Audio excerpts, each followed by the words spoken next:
Hi guys what's up, कैसे हो आप सब लोग। मेरा नाम है ललित सिंह और आप देख रहे हैं अपना यूट्यूब चैनल नेशन फर्स्ट। तो भाई लोगों, वीडियो बहुत थी मैंने बनानी थी, लेकिन आज सुबह मेरे को एक वीडियो आई। हमारे वासुदेव जी हैं, उन्होंने वीडियो भेजी है। उनका जो यूट्यूब चैनल है नया नया उन्होंने ओपन किया है।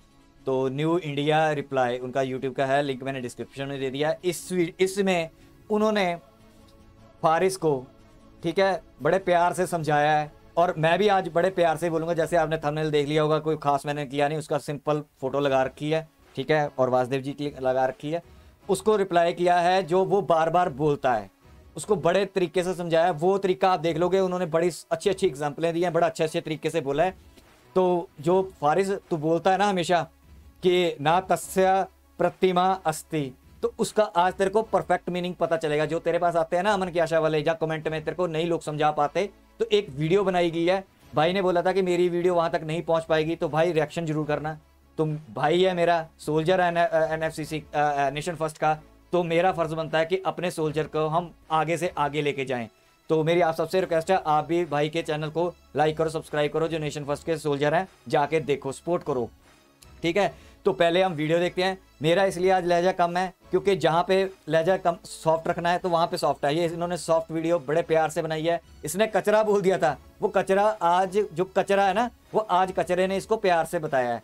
तो ये जो कचरा कचरा ये बोलता रहता है ना, वही बोलता हूँ ना, बेवजह क्या, जिसका कोई लॉजिक नहीं होता उस पर बोलता रहता है। ये सोचता है कि हम ऐसे ही बोलते हैं। ऐसा बोलना पड़ता है जब हमें ज़रूरत होती है, ठीक है। तलवार भी उठानी पड़ती है और गीता भी हाथ में रखनी पड़ती है, ठीक है। या फिर दोनों चीज़ें करनी पड़ती है। जब छित्तर मार के समझाना पड़ता है तो छित्तर मार के भी समझाते हैं, जब प्यार से समझाना पड़ता है तो प्यार से भी समझाते हैं। तो ये वीडियो प्यार वाली बनाई है उसने भी, भाई ने। तो मैं भी थोड़ा सा क्या, मैं काफ़ी कूल डाउन होकर ही वीडियो बना रहा हूँ। और फारिस, मैं तेरे को एक बात बताता हूँ, ध्यान से देखियो ये वीडियो, ध्यान से पूरी वीडियो देखियो, ठीक है। फिर तू मत बोलियो, तूने बोला हुआ है ना कि प्यार से समझाया करो, तेरे को बड़े प्यार से समझा रहा है बंदा।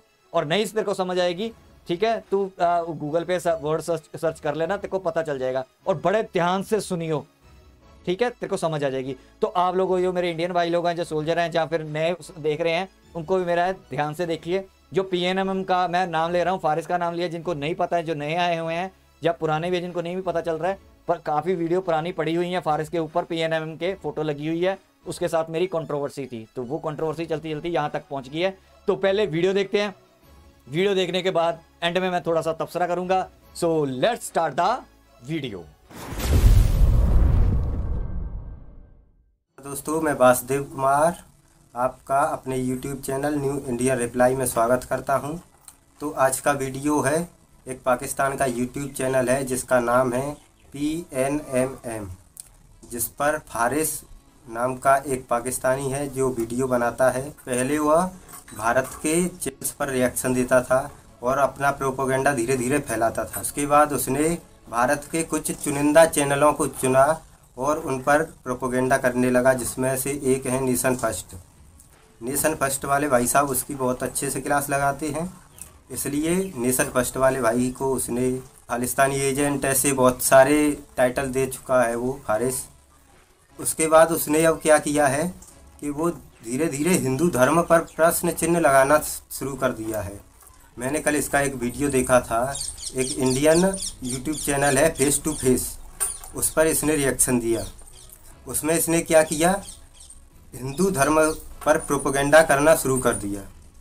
इसने यजुर्वेद के अध्याय नंबर 32 श्लोक नंबर 3 को अपनी स्क्रीन पर चलाया। इसमें लिखा है न तस्य प्रतिमा अस्ति। इसका मतलब ये है कि यजुर्वेद में भी लिखा है कि ईश्वर की कोई प्रतिमा नहीं है, यानी मूर्ति पूजा जो हिंदू करते हैं वो गलत है। इसका कहने का मतलब यही था। इसने यह श्लोक किसी मौलाना की डिबेट या कहीं से देखा होगा और इसने आकर के यूट्यूब चैनल पर प्रोपेगेंडा करना शुरू कर दिया। तो फारिस, मैं तुझे बताना चाहता हूँ, इसमें प्रतिमा का मतलब मूर्ति नहीं है। पहले तो करेक्ट करता हूँ कि ये पूरा श्लोक नहीं है, मैं पूरा श्लोक बताता हूँ कि पूरा श्लोक क्या है। न तस्य प्रतिमा अस्ति यस्य नामः रण्यगर्भे इत्येष ममः हिंदित्येषा यमाः जातः इत्येष। ये है पूरा श्लोक। यह श्लोक देवराज इंद्र के लिए है और इसमें प्रतिमा का अर्थ मूर्ति नहीं है। प्रतिमा का अर्थ यहाँ पर प्रतिमान है, यानी कहा गया है कि देवराज इंद्र आपके समान या देवराज इंद्र के समान कोई दूसरा नहीं है, या ईश्वर के समान कोई दूसरा नहीं है। ये तो हो गया पूरा मंत्र और इसका अर्थ कि ये देवराज इंद्र के लिए कहा गया है। और इसमें प्रतिमा का अर्थ प्रतिमान है। प्रतिमान का हिंदी अनुवाद होता है उसके जैसा या उसके बराबर। संस्कृत में एक शब्द के कई अर्थ निकलते हैं। मैं आपको बताना चाहूँगा, यदि आप सर्च करें इंटरनेट पर कनक का अर्थ क्या क्या है तो आपको पता चलेगा। कनक धतूरे को भी कहते हैं, कनक सोने को भी कहते हैं, कनक गेहूं को भी कहते हैं। तो अब तीनों गेहूं, धतूरा, सोना तीनों को कनक कहते हैं। अब मैं आपसे कहता हूं कि कनक इस समय 40,000 रुपये तोले है, तो आप तुरंत समझ जाओगे कि यहाँ पर कनक शब्द का मतलब है सोना। यदि मैं कहता हूँ इस साल मेरे खेत में कनक की अच्छी खेती हुई है, इसका मतलब हो गया कि गेहूं की अच्छी खेती हुई है। और यदि कहीं जड़ी बूटी या घास फूस की बात हो रही है कि यह कनक का वृक्ष है, तो मैं स्पष्ट रूप से समझ जाऊंगा कि यहाँ पर धतूरे की बात हो रही है। तो संस्कृत भाषा को समझना इतना आसान नहीं है। जिस तरह से जो इस्लामिक स्कॉलर हैं या मुल्ला हैं, ज़्यादातर इसी मंत्र को कोट करते हैं कि इसमें मूर्ति पूजा, इसमें ईश्वर की मूर्ति नहीं बताई गई है, लेकिन उन्हें इसका असली मतलब ही नहीं पता है। तो यही आपने किया, आपको प्रोपेगेंडा जो करना था। यदि आप प्रोपेगेंडा नहीं करना चाहते थे तो इसे गूगल पर या कहीं पर जाकर सर्च कर सकते थे कि इसका अर्थ क्या है। पहले तो ये पूरा श्लोक नहीं पढ़ेंगे, इन्हें सिर्फ उतना ही श्लोक पढ़ना है जितना इनके मतलब का है। इनके मतलब का कितना है, न तस्य प्रतिमा अस्ति, बस इतना ही पढ़ेंगे, इससे आगे नहीं पढ़ेंगे। इतना ही पढ़ते हैं और इसीलिए इनका पूरा कॉन्सेप्ट क्लियर नहीं होता। अगर पूरा कॉन्सेप्ट क्लियर हो जाएगा तो ये प्रोपेगेंडा नहीं कर पाएंगे, इसीलिए ये पूरा श्लोक नहीं पढ़ते हैं। दूसरी बात, यदि आप पूरा श्लोक नहीं पढ़ोगे तो वही होगा जिस तरह से मैं थोड़ा उदाहरण देकर समझाता हूँ। यदि मैं कहता हूँ कि मैं कल आगरा गया था, मैं यहाँ रुक गया, क्या क्लियर हुआ इससे? मेरे इतने कहते ही सामने वाला सोचेगा कि ये कल आगरा गया होगा। लेकिन उसके बाद मैं कहता हूँ मैं कल आगरा गया था, लेकिन आगरा से 2 किलोमीटर पहले ही बस खराब होने के कारण मैं वापस लौट आया।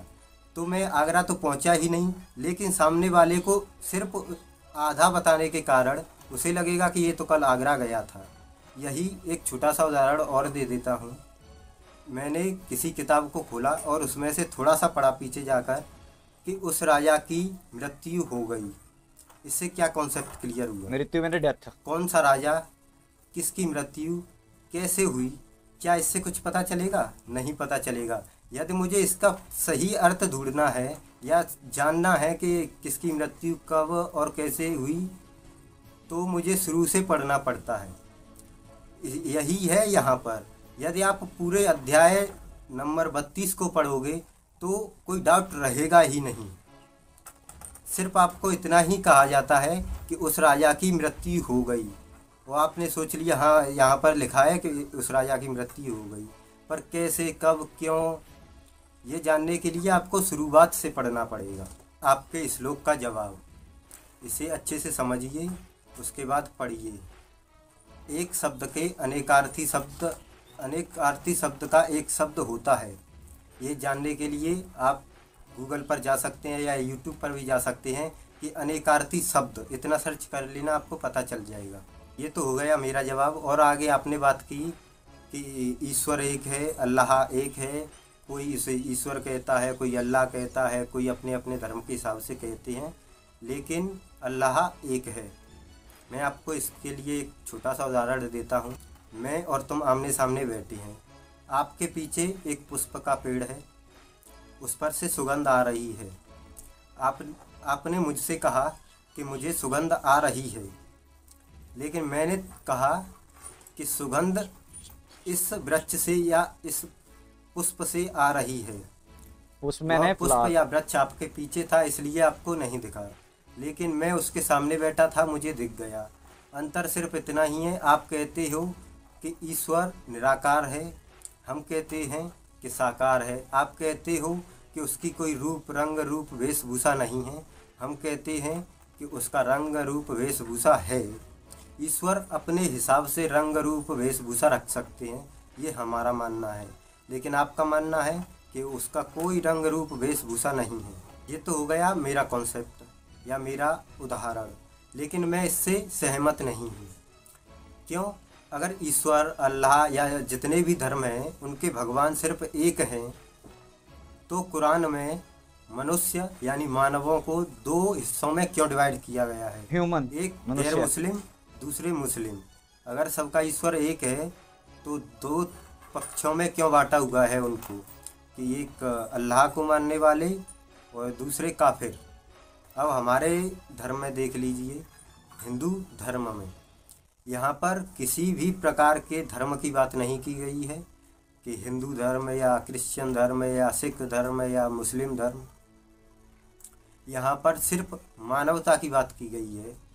भगवत गीता में मानवता भगवान means श्री human। कृष्ण जब जब अर्जुन से कहते हैं, उसमें ना तो हिंदू न सनातनी ऐसा शब्द कोई प्रयोग नहीं करते, सिर्फ कहते हैं प्रयोग मैंने use। यदि मानव ये करेगा तो मानवता के लिए ये अच्छा होगा, और यदि मानव इस तरह से करेगा या ये करेगा तो इससे ये मानवता को नुकसान होगा। हमारे धर्म में केवल मानवता के लिए बातें कही गई हैं, लेकिन आपके धर्म में सिर्फ और सिर्फ मुसलमानों के लिए बातें कही गई हैं। मुसलमानों को जन्नत मिलेगी, बाकी के जो लोग हैं जो इस्लाम को नहीं मानते वो सिर्फ जहन्नुम में जाएंगे आपके इस्लाम के बकौल। लेकिन इस तरह का कॉन्सेप्ट हमारे धर्म में नहीं है। आपने कहा सभी धर्मों के सभी भगवानों की इज्जत करनी चाहिए, सम्मान करना चाहिए, लेकिन इस्लाम में ये शब्द कहाँ है कि सभी धर्मों का सम्मान करना चाहिए, सभी धर्मों के देवी देवता यानी भगवानों का सम्मान करना चाहिए? ये इस्लाम में किस जगह पर लिखा है, ये आप बता दीजिए। मैं आपको कुछ बताऊंगा, क्योंकि आपने जो यजुर्वेद का अध्याय नंबर 32 श्लोक नंबर 3 मेरे सामने पेश किया है, मैं भी आपको कुछ चुनौती देकर जाऊंगा बाद में कि आप इससे क्लियर कीजिए, लेकिन मैं उससे पहले कुछ बताना चाहता हूं। आपने कहा सभी का सम्मान करना चाहिए, लेकिन आपकी ही कुरान में लिखा है सूरा नंबर 9 आयत नंबर 5 में, और क्या लिखा है मैं पढ़ के बताता हूँ उसको। जब वर्जित महीने बीत जाएं तो मुशरिफों को यानी काफिरों को जहाँ पाओ वहाँ उनको कत्ल करो और उनकी घात में बैठो जब तक वह तौबा करके कलमा ना पढ़ लें, यानी वो जब तक मुसलमान नहीं बन जाते। तो ये कहा गया है आपके मजहब में गैर मुस्लिमों के लिए। आपने कहा कि सभी भगवानों का सम्मान करना चाहिए, लेकिन आपकी ही कुरान कहती है कि नहीं करना चाहिए। इसका उदाहरण मैं देता हूँ। जब आप अजान पढ़ते हो उस समय क्या कहते हो? असदो इलाहो इल्लल्लाह। इसका मतलब है कि अल्लाह के अलावा कोई इबादत के लायक नहीं है। असदो मोहम्मद रसूलुल्लाह का मतलब है रसूल के अलावा मोहम्मद के अलावा कोई पैगंबर नहीं है। जैनों के 24 तीर्थंकरों का अपमान, सिखों के 10 गुरुओं का अपमान, हिंदुओं के 10 अवतारों का अपमान, और आप कह रहे हो कि इज्जत करनी चाहिए। कैसे इज्जत करते हो? दिन में कितनी बार नमाज पढ़ते हो आप? और हर बार यही कहते हैं कि पैगंबर के अलावा कोई पूजनीय नहीं है, अल्लाह के अलावा कोई पूजनीय नहीं है। आप अपमान तो दिन में कई बार करते हो, तो फिर इस चैनल पर आकर ये क्यों कह रहे हो कि सबकी इज्जत करनी चाहिए? आप इज्जत नहीं करते हो। मैं बस इतना ही कहना चाहूँगा। और फारिस के लिए मैं 2 आयतें देना चाहता हूँ कुरान मजीद से। सूरा नंबर 9 की आयत नंबर 29, और दूसरी है सूरा नंबर 9 की आयत नंबर 68। यदि फारिस मेरा ये वीडियो तुझ तक पहुँचे तो ये दोनों आयतों का हिंदी में अनुवाद करके हमें ज़रूर बता देना कि इसमें क्या लिखा है। इसके अलावा भी मेरे पास 26 ऐसी आयतें हैं जिन्हें मैं कोट कर सकता हूँ। आयत जिनका अर्थ नहीं बताना चाहेगा कोई भी मुसलमान, तो किसी भी धर्म पर आवाज़ उठाना या धर्म के खिलाफ प्रोपोगेंडा करना बंद कर पहले जो नेशन फर्स्ट के साथ जो किया है वो कम नहीं है कि किसी भी व्यक्ति पर पर्सनल टैग लगा दिया कि ये खालिस्तानी है, खालिस्तानी समर्थन है, ये एजेंट है। हम इंडियंस हैं। यदि कोई इंडियंस किसी पाकिस्तानी को जवाब दे रहा है और वो जवाब पाकिस्तानियों को बुरा लगता है, इससे अच्छी खुशी की बात हमारे लिए क्या हो सकती है। यदि किसी हिंदुस्तानी से पाकिस्तानी नफरत करे तो हम समझ सकते हैं कि जो हमारा हिंदुस्तानी भाई है वो अच्छा काम कर रहा है, क्योंकि यदि दुश्मन को हम अच्छे लगने लगे तो समझ लेना कि हम अपना जो कर्तव्य है उसे पूरा नहीं कर रहे हैं, या हम अपने देश के लिए उतना लॉयल नहीं रहे जितना होना चाहिए। नेशन फर्स्ट वाले भाई LL सिंह आपको बहुत बुरे लगते हैं। यही हमें अच्छा लगता है कि हमारे देश के दुश्मनों को हमारे एक देशभक्त भाई बुरा लगता है। बुरा लगना भी चाहिए, क्योंकि दुश्मन को यदि हम बुरे लगेंगे तभी हमें पता चलेगा कि हम अपने देश के लिए अच्छे हैं। तो मैं फिर वही कहना चाहूँगा, किसी भी धर्म पर उंगली उठाने से पहले ये सोच कर रखना चाहिए कि सामने से मुझे जवाब क्या मिलने वाला है। मैंने आज तक कभी भी कुरान की कोई भी आयत या किसी को कोड नहीं की कि इसमें ऐसा है, इसमें ऐसा है, लेकिन जो कोड किया है इसका मतलब यहाँ पर प्रतिमा का मतलब प्रतिमान है, ये समझ ले। क्योंकि हिंदी में या संस्कृत में किसी भी शब्द को समझने के लिए बहुत दिमाग होना चाहिए। 5वीं क्लास के बच्चे को 12वीं का मैथ पढ़ाएंगे, उसकी समझ में नहीं आएगा। और यही हुआ है फारिस के साथ कि उसे समझ ही नहीं पड़ा। हाँ, प्रतिमा का अर्थ मूर्ति नहीं प्रतिमान है। मैंने पहले एक उदाहरण दिया है, दूसरा उदाहरण दूँ। सूत, सूत एक शब्द है, इसके अन्य में अर्थ बताता हूँ। सूत का एक अर्थ होता है थ्रेड को बोलते हैं सूत।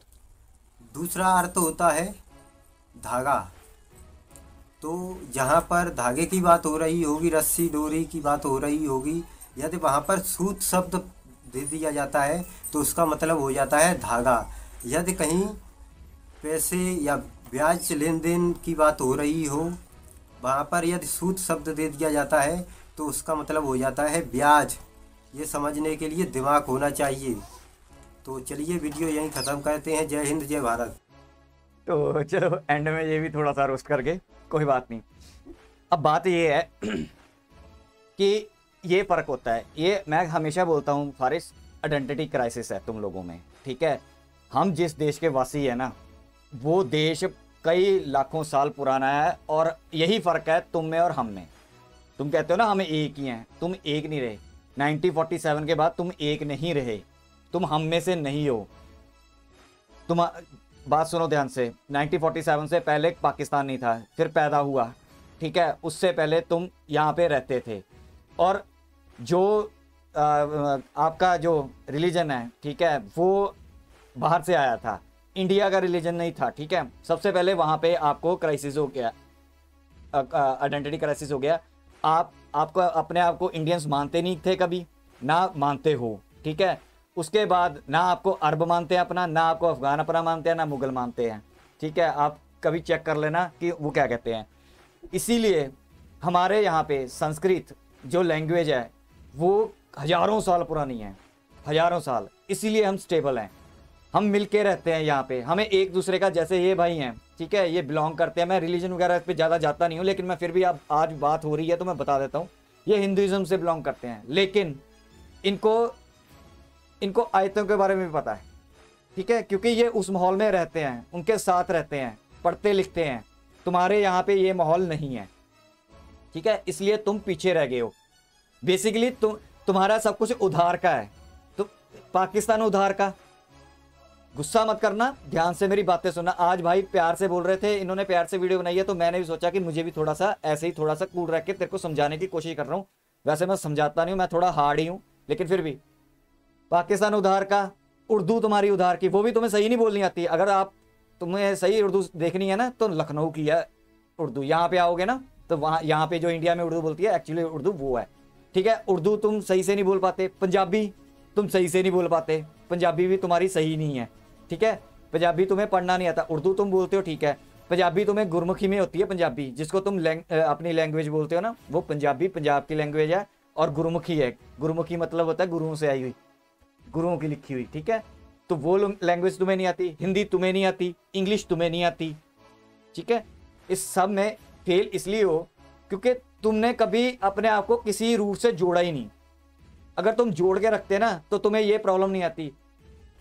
तुम्हें ज्ञान इसलिए नहीं है दूसरे धर्म के बारे में क्योंकि तुम्हारे वहां पे मिनॉरिटी तुम लोगों ने छोड़ी नहीं। क्रिश्चियन तुम लोगों ने छोड़े नहीं, हिंदू तुम लोगों ने नहीं छोड़े, सिख तुम लोगों ने नहीं छोड़े। तुमने छोड़ा कौन है? कोई भी नहीं। इसलिए तुम्हें समझ नहीं है। हम ये अपने आप को क्यों प्राउड फील करते हैं? हम पूरी दुनिया से प्राउड, हर एक बंदा अपने आप प्राउड फील करता है। तुम प्राउड फील करते हो कि तुम पाकिस्तानी हो, भाई पाकिस्तान तुम्हारा एक कंट्री है इसलिए प्राउड फील करते हो। इसके अलावा तुम्हारे पास प्राउड फील करने के लिए कुछ नहीं है। हमारे पास हम पता क्यों प्राउड फील करते हैं? हम इसको इंडिया से पहले भारत मानते हैं, और भारत शब्द बहुत दूर तक जाता है, तो हम उस चीज पे प्राउड करते हैं। हम इंडिया पे प्राउड ये नहीं है कि हमने 1975 के बाद इंडिया प्राउड करना शुरू करता है। जब इंडिया नाम आया था तब प्राउड इसलिए करते हैं। हम इसको माँ मानते हैं, भारत माँ, और ये हमारा लाखों साल का है। उस लाखों साल पुरानी चीज को हम प्राउड करते हैं। तुम प्राउड सिर्फ एक जगह को करते हो, बस हम जगह को नहीं करते। तो ये है समझने की बात होती है। इसलिए तुम फेल होते हो, इसलिए तुम हर चीज में फेल हो। हमारे ज्ञान इसलिए ज्यादा है। और तुम्हारा इमरान खान, हम धरती माँ बोलते हैं, तुमने भी कॉन्सेप्ट रख लिया धरती माँ होती है, लेकिन तुम्हें एक्चुअली में पता नहीं है। शब्द जो होते हैं ना, वर्ड्स होते हैं, वर्ड्स आपके करेक्टर को दर्शाते हैं, आपकी सोच को बताते हैं। मैं एग्जांपल देता हूँ। इमरान खान कहता है कि जो पीएम होता है वो बाप होता है। हमारे यहाँ पे जो हमारे पीएम है उनको बाप नहीं बोलते। अगर तुम्हारा इमरान खान बोलता है कि बाप होता है, ठीक है, तुम सब बच्चे हो उसके, तो तुम धरती को माँ बोलना शुरू कर दिए, तो अब उसमें कंट्राडिक्शन देख लो। अब संबंध देखना क्या है। बाप और तुम अपनी धरती को हम माँ मानते हैं, धरती माँ बोलते हैं, लेकिन हम ये नहीं कहते कि हमारा पीएम मोदी इंडिया का बाप है, ठीक है। तो वर्ड्स में फर्क होता है। ये तुम लोगों से ना, जो इंडियंस हैं, मैं तभी बोलता हूं कि तुम टूट गए हो जड़ों से। तुम लोगों से हम बहुत आगे हैं, बहुत आगे। इवन के हम मुस्लिम्स क्यों कहते हैं कि तुमसे 1000 गुना वो ज्यादा बेटर हैं। हाँ, पॉलिटिक्स में चलता है, वो बोलते हैं, कुछ भी बोलते हैं, लेकिन जो मुस्लिम है ना, अगर किसी मुस्लिम से बात कर लोगे ना तो तुम्हें समझ आएगी कि यार ये इन मुस्लिम की सोच तुमसे बिल्कुल ऑपोजिट है, 180 डिग्री है, क्योंकि वो उस माहौल में रहते हैं, हम उस माहौल में जानते हैं एक दूसरे को। तो मेरा तेरे को यही कहना था। आज के लिए मैं सिर्फ छोटी वीडियो बना रहा हूं। मेरा तेरे को ये कहना था, मैंने तेरे को, भाई ने प्यार से वीडियो बनाई, मैंने भी प्यार से तेरे को समझाया, ठीक है। और मेरे को पता है कि तू नहीं समझेगा, तेरे को समझ आनी नहीं, क्योंकि तेरा जो माइंडसेट है, तेरा डीएनए एक्चुअली चेंज हो चुका है। तेरे सोचने समझने की शक्ति खत्म हो चुकी है। तुम एक दायरे में घूमते रहते हो बस, ठीक है। जो तूने रिप्लाई करना नहीं करना ना कर, मेरे को कोई लेना देना नहीं तेरे रिप्लाई से। मैं तेरे को जवाब देता रहूंगा। ये तेरे को मेरा प्यार से जवाब था। मैं तेरे को हार्ड रिप्लाई भी दूंगा अगर तू प्रोपोगंडा करेगा तो। तू जिनको बोलता था ना कचरा, इंडियंस को कचरा बोल रहा था बैठ के, ये है इंडियन, ये है समझाने का तरीका, ये है प्यार। ये लोग तेरे को कमेंट में जाके, तेरे आशा, जो अमर के आशा वाले हैं, वो समझा नहीं पाएंगे, ना उनको पता होगा इन चीजों के बारे में। ये बंदे, ये तू समझ गया ना, ये सोच ले, ये छोटा पैकेट है, ठीक है। ये बहुत बड़ा कोई विद्वान नहीं है, लेकिन ये मिनी विद्वान बोल सकते हैं हम इसको। हो सकता है बहुत बड़ा हो, हम किसी का जज नहीं कर सकते एक वीडियो देख के, लेकिन मेरे को जितना समझ आया, लेकिन इतना समझ आ गया कि इसको अक्ल है, इसको पता है बंदे को, ठीक है। तो तेरे कंट्री में और तेरी कंट्री में और इंडिया में बहुत ज्यादा फर्क है। हम अपने प्राउड फील करते हैं, इसलिए इंडिया को, इंडियन होने पे गर्व करते हैं। हर एक कंट्री अपनी कंट्री पे प्राउड फील करता है किसी ना किसी कारणवश। हम इसलिए करते हैं क्योंकि हम ओल्डेस्ट हैं, हम हमारा डीएनए वहां से चलता चलता आज भी हमारे माँ बाप हमें धीरे धीरे वो चीजें देते जा रहे हैं। हाँ, थोड़ी कम होती जा रही हैं मॉडर्नाइजेशन की वजह से, लेकिन हमारे अंदर वो जाती रहती हैं, फीड होती रहती हैं। तुम्हारे अंदर ये चीज नहीं है। तुम उधार के मुल्क हो, उधार की जिंदगी है, उधार का धर्म है। मैं तुम्हें वो उस पर नहीं कर रहा हूं, क्योंकि तुमने अपनी जड़ें छोड़ी हैं, तुम रूट से टूट गए हो। तुम इंडियन के जो भारत था ना, उसको तुम भूल चुके हो। अब तुम्हें कोई एक्सेप्ट नहीं करता, कोई भी दुनिया में। मैं एक्सेप्ट वो पॉलिटिकली नहीं बोल रहा हूं, मैं एक उस पर बोल रहा हूं जो आपका बैकग्राउंड है। आपको मुस्लिम सऊदिया नहीं करता, मैं वो बता चुका हूं। कोई आपको एक्सेप्ट ही नहीं करता कि तुम मुस्लिम कौन से हो। तुम आपस में नहीं एक दूसरे को एक्सेप्ट कर पा रहे हो। ठीक है, तो यही बात है। तो यहां तक मैंने आप लोगों को वीडियो दिखानी थी। भाई ने बहुत अच्छे प्यार से बोला है, इसलिए मैंने भी आज प्यार से बोला है। तो मैं इसको दिखाना चाहता हूं कि हम हार्ड भी बहुत है, हम सॉफ्ट भी बहुत हैं, हमारे में दरिया दिली भी बहुत है। तो यहां तक थी मैंने वीडियो दिखानी। भाई लोगों, अगर आपको मेरी वीडियो पसंद आई है, लाइक करना, सब्सक्राइब करना, शेयर करना, कमेंट करना, और शेयर जरूर किया करो ताकि और लोगों को नॉलेज हो सके, और लोगों को पता चल सके। ठीक है, जिनको नहीं भी पता। तो यहां तक थी वीडियो, मिलेंगे नेक्स्ट वीडियो में। तब तक के लिए जय हिंद।